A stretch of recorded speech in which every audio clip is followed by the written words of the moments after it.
रामकृष्ण हरी. ऐसा जो समर्थू तो मी जगाचा नाथू आणि गगनायसा साक्षी मुतू तोही मीची. श्री गुरु ज्ञानोबाराय सांगतात की भगवंत या जगाचा स्वामी आहे आणि या जगाचा शासनकर्ता सुद्धा भगवंत आहे.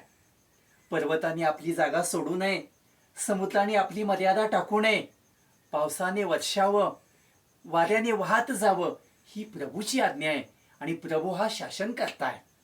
आणि म्हणून त्या प्रभूला प्राप्त करण्याकरता जीवाच्या ठिकाणी आत्मशासन असलं पाहिजे.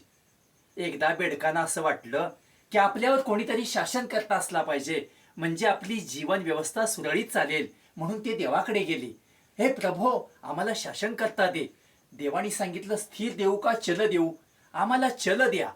देवाने एक बैल पाठवून दिला. बैल खाली आला, इकडे तिकडे फिरू लागला. त्याच्या पायाखाली 50 बेडूक चिरडून मेले.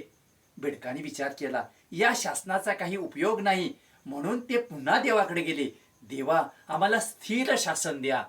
आणि मग देवाने एक शिळा पाठवून दिली. ती शिळा जशी खाली पडली तशी त्याच्या खाली 100-200 बेडूक चिरडून मेले. बेडकाने विचार केला, याही शासनाचा उपयोग नाही. ते देवाकडे गेले. देवा, भगवंता, याही शासनाचा आम्हाला उपयोग नाही. देवाने सांगितलं, बाळानो, तुम्हाला स्थिर आणि चल कुठल्याही शासनाचा उपयोग नाही. तुम्हाला आत्मशासन पाहिजे. जर तुम्हाला आत्मशासन असेल तरच तुम्ही तुमची शुद्धता करू शकता. आणि म्हणून शासनकर्त्या प्रभूपर्यंत जाण्याकरता आपल्याला आत्मशासनाची गरज आहे. हे माऊली तुम्हा आम्हाला सांगतात. रामकृष्ण हरी.